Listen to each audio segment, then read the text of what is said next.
So what I did, I ran a pin, and it's a press pin, of course. I ran this through a couple.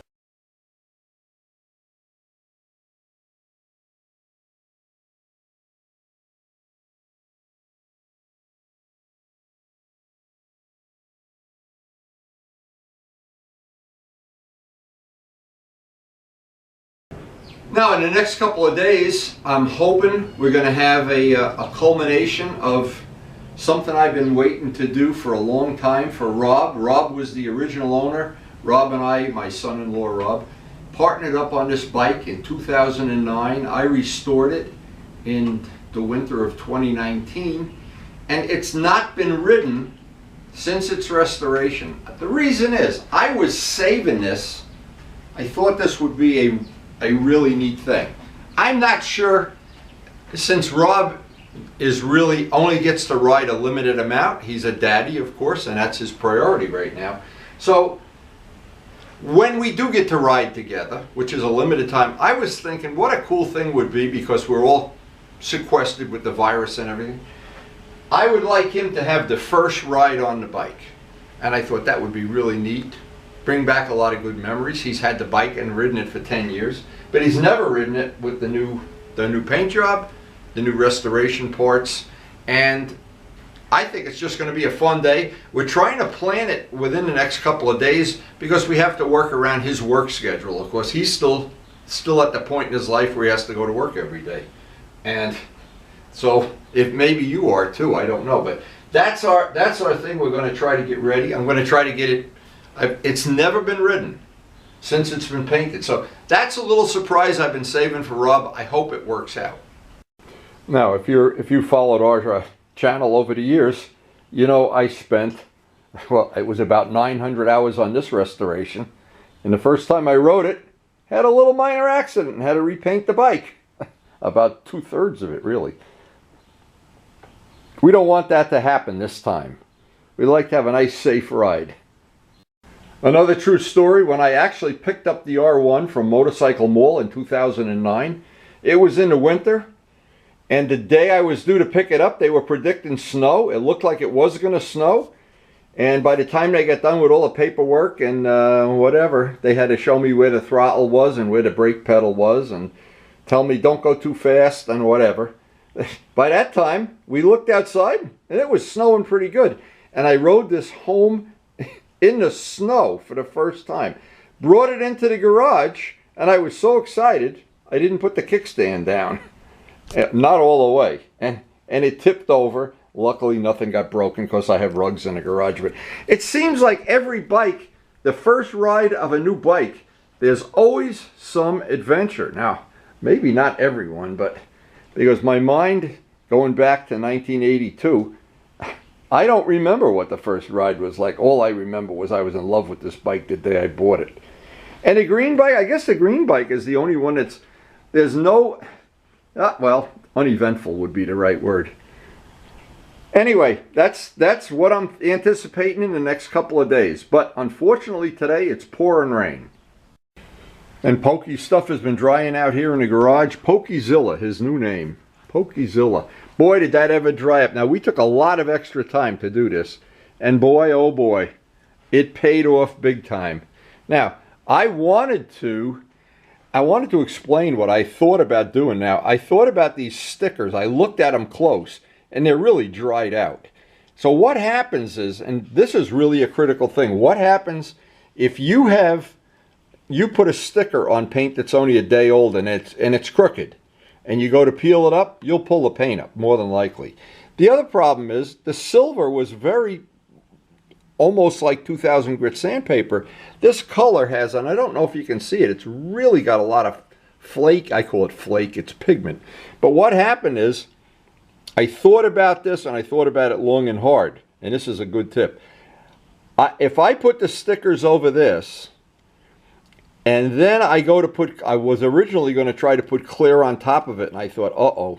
Now, I've done this to some of Mark Morgan's bikes where I try to put the stickers on, and it wasn't Mark's bike, it was Chuck's bike. Those OSA stickers, they started peeling up at the corner, but now once they peel up even a little bit, you got to repaint the part. Because if you go to pull them off, it pulls up some of the paint. It's soft paint. Or you try to bury it in clear, those edges always come up, and then when you sand, they get cut, and it's a nightmare. So what I decided, I'm going to let Pokey make the decision. He can put the stickers on. He can leave them off. I'll leave that to him. I'll finish up the gas tank today, get the emblems on, get the gas cap on, and that might be a little tricky, get the rest of the back masking off. But as far as the stickers go, I'm not sure. And if he wants to put them on, my suggestion would be, let the paint dry at least a couple weeks. Put the stickers on. If you're not happy with them, heat gun them off. But don't put them on fresh paint unless you're going to clear over them. And if you're going to clear over them, they better be fresh glue. They better not be that they peel up at the edge. And that's a good tip. That is absolutely good information you can take to the bank. And you think just because it's raining, the fish are not hungry? That's never going to happen. Anyway, it looks like it's letting up, but we're supposed to have more wind coming through, but the wind is howling. And you can see with the wind howling, I'm glad I got all that painting done yesterday, because today we will not be painting or riding. Now, I was going to try at one point in time, and I wanted to just add this in so you know where this is going. There was a time when I thought, you know what, I'll kind of keep this under wraps, and the day it's finished, I'll invite Rob over for a cup of coffee and put it out in the driveway and everything. Well, the only problem with that was one day I had it outside and he made a surprise visit and he got to see it, but it wasn't a riding day. And I explained to him, I said, you know, I've been saving it for you. I thought it would be a cool thing. For me to just ride the bike, I'm going to be riding it all summer. So, but to have that first ride. Now, I remember a good friend of ours, I'll tell a story too, how cool this is. A good friend of ours, he won't mind me telling the story, John Cafaro. He arranged somehow that Les Demet could get his Corvette built at Bowling Green. And Les went down and watched him build his Corvette, and at the end of it they give you the key. I may be misquoting this a little bit, but because I've heard it third hand. They give you the key and you get to be the first one to start your Corvette, and then obviously you get a trip over to the Corvette Museum, which I don't know if they've rebuilt it yet or not. I'm not a car guy. But anyway, I thought that was a really cool thing when Les got his first Vet. That was really, really something cool. So anyway, this bike has been in our, I'll put it this way, it's been in our family since '09. It's been a wonderful piece of equipment. I hope Rob is going to enjoy that first ride when we schedule it. Again, raining like hell out there right now, so not sure that's going to work out today, but I thought it would be a nice thing to do, and it would be a nice way for me to show my appreciation for Rob of being a good son-in-law for as long as he's been in the family, forever. Now, I had one little other thing I wanted to do today. Not sure I'm going to get to do it because Karen has a lot of stuff. What we've been doing is cleaning closets of all fun things. But anyway, what I do whenever I ride a bike that I haven't ridden for some amount of time, a month or so, in this case it's probably been a month since I've ridden it, I always do what I call a pre-flight. I check the air in the tires every time I ride the bike, of course. I check the chain and check, of course, that the oil is topped off. Now, but I also, it's just a habit of mine, I always, for some reason, turn the key on and make sure the brake light works. And the last time I did that, the brake light didn't work. Now, I don't know if it needs a bulb, or most of the time it's this little switch up here. I've had these switches go bad. I can't picture the wiring bad because it was just working the last time I checked it. So it could be that we've eaten a switch, and I'll have to check that. Or most likely of all is that we need a bulb. And of course that's not a big deal, but that's the kind of little stuff I like to do on rainy days. And when you have a bike collection, or more than one bike would be a good, not a Jay Leno collection, because then you have the mechanic do it. But what happens is, if you don't check this stuff and it gets ahead of you, you're out on a ride and it ruins your whole day. So I'm going to bring Pokey's stuff in, have my coffee, and then we're going to try to put the rest of the assembly work into this project, and we'll give him a call and tell him he can pick it up.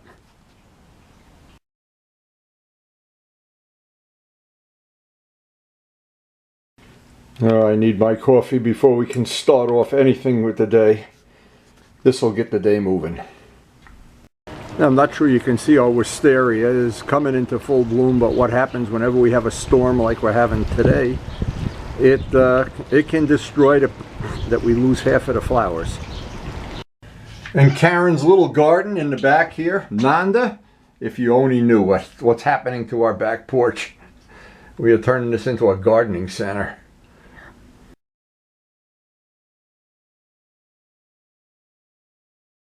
Now, once again, I'm taking these parts and let me take these off.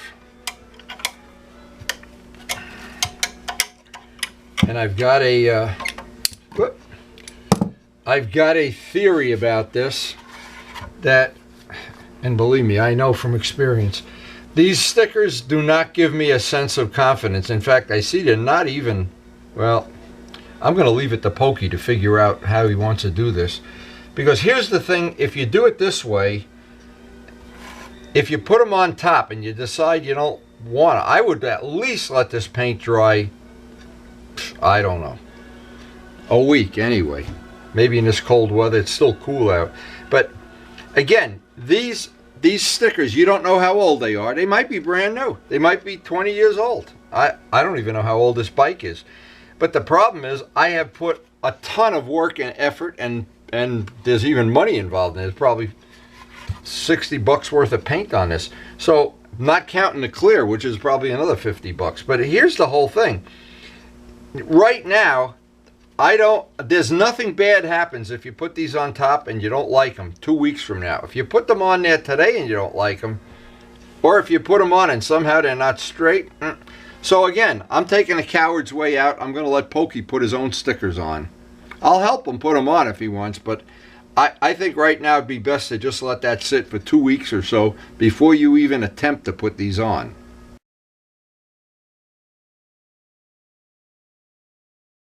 There's a lot of things, little details on this that I have to be real careful about. The paint is still relatively soft, and I want to be real careful pulling up the tape around the gas tank edge.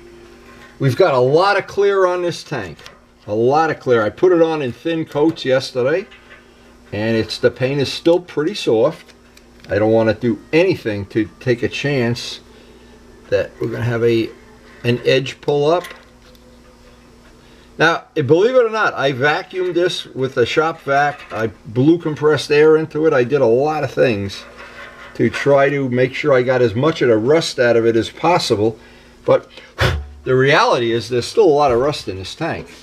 And so I'm thinking when I advised Pokey what he should do is, no matter what he does, get some big automotive filters in line, because there's 2 petcocks on this motorcycle. And this is just one of the little details that's going to have to be done very carefully, so we get a seal around the cap. Now, if that cap doesn't seal, of course, that's a real problem. And I want that rubber seal to be a really good seal on this, so there's no chance that what's going to happen is that rubber doesn't seal, and then you get paint, gas dripping out on it.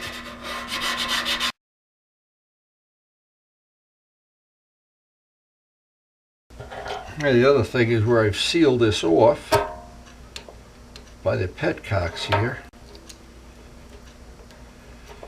We can get this cleaned up.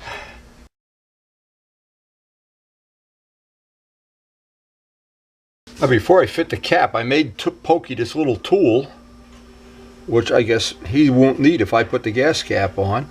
But what this will do is get any of the paint out from inside there, so that when we press that pin in, and we got to do that very, very carefully without scratching the paint.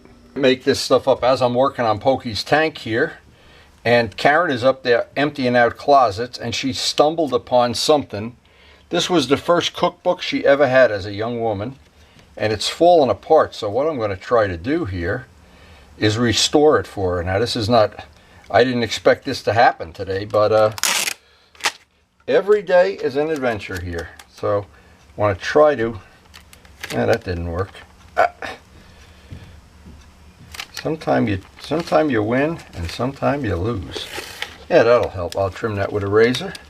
Now, it's funny, I'm just thinking of something here. That's when Chris and Glenn combined talents to get me that magazine the 76 magazine that I'm on the cover of. And they have my life story in there of what a incompetent motorcycle rider I used to be.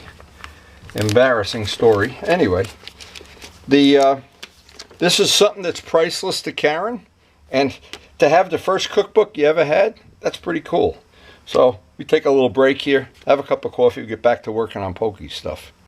And I remember, and I want to thank Chris and Glenn both. They both teamed up to get me this copy. It's a pristine copy. And of course, this is a motorcycle I made from scratch, really, with Kenny Augustine's help. And there's the macaw in front of my old house.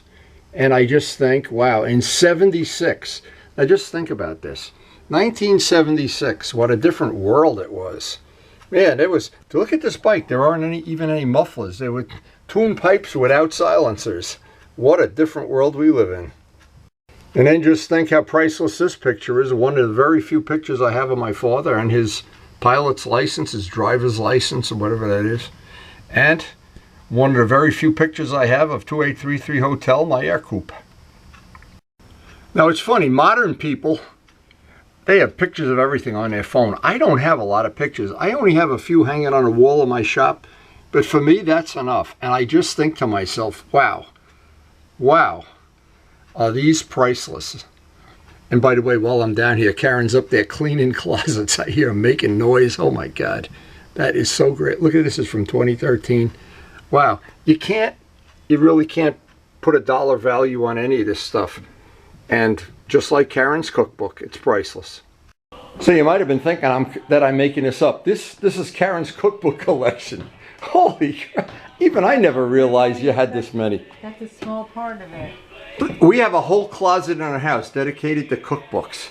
And today is clean it out and cull the herd. That's right. Just don't cull me out of the herd here. How many books do you think you have? Like 200 or something? I have Holy no idea. mackerel. I just threw out about 30, I guess. And these are the ones you're keeping. Yes. Too bad these aren't all motorcycle manuals. Look at this picture she found in her cookbooks. Look at this. Look at what, God almighty, when we were young. What the hell happened? And this is Karen as a baby. Look at this. Look, we're trying to share our personal life. These are priceless. Absolutely. And you only find these when you clean out a closet. Oh my. Boy, look what a Seville. You know, we still have this jacket, I think. No, you don't. I still have this blonde too. So in the course of working on Pokey's job today and cleaning out a closet, we stumbled upon some priceless memories, and you just can't make this up. I can never predict when it's going to happen, but that was some priceless memories. Now, this pin has got to be, it's a press pin. It's a very tight fit. So I've got to be very, very careful not to be pressing that in and slip and wind up putting a gouge in the tank. There's always this kind of little thing that can be a little more, the little stumbling block, just like the spring on that kickstand job, that center stand job we just did. So I saved this for last. And then we got to put the emblems on. We got the screws all polished up when we pulled them apart. I touched up the emblems, and then the final thing, I'll put a little more polish on that cap. And this turned out to be quite a nice job. I don't know if you can see how nice that paint looks, and because you really don't see it unless it's bright sunny day, and it's still raining out there.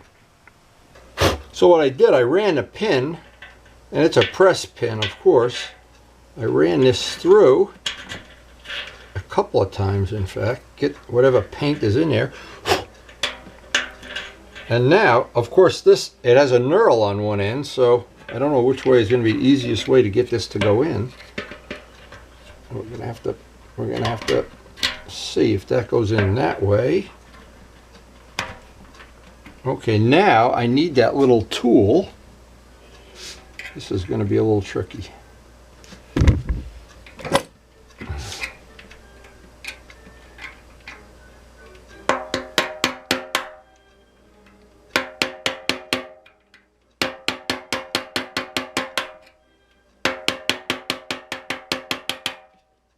Okay, now it still has to go in, and I don't want to take a chance on putting a hammer anywhere near this paint.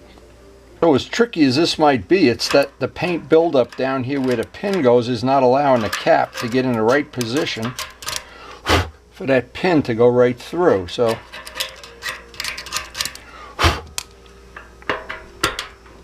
Okay, now we can close the cap, and now the pin should be in a little bit better alignment.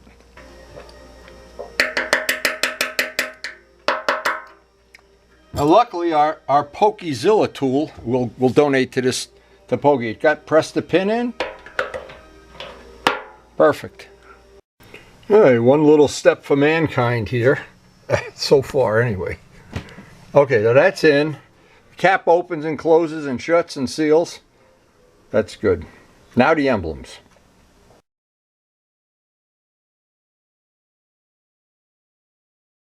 Okay, so what I thought I'd do for you first, before I even try to put the emblems on, is see if I can get the paint out of the screw holes. Oh, there we go. Okay. The idea is I don't want to force anything now and slip with the screwdriver. That's the whole objective here. And we polished their brass screws so they will strip easily. Oh, that went in beautifully. Okay, now we can take the emblem, the crown jewel of the BMW club here.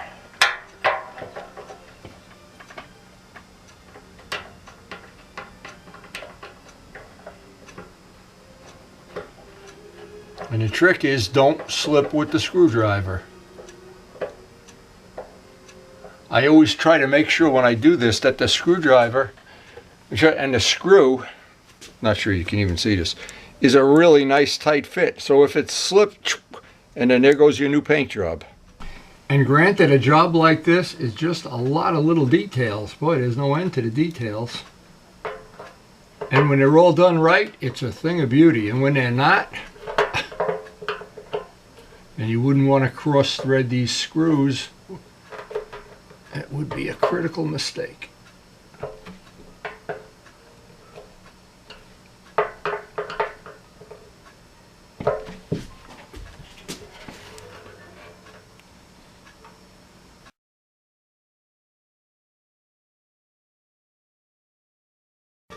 Now I think that job, we are done with that job now.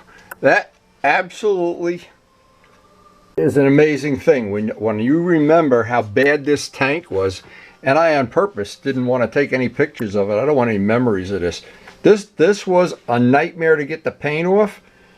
I'm sure there's still some rust in that tank, but I think you can deal with it very easily by just putting some AutoZone fuel filters in line before that fuel ever gets near the carburetor. If that rust gets to the carburetor, you're getting stuck somewhere. Now I'm sure anybody who knows me, even if they don't know me well, they just know me from the videos, I take a lot of pride in what I do. And to take these parts from the condition they were in a couple of weeks ago and to bring that finish up to where it's that, absolutely, I don't think you can see it because we don't have a good macro lens on this camera. That's the problem. But that is a way better than a factory finish, that's for sure.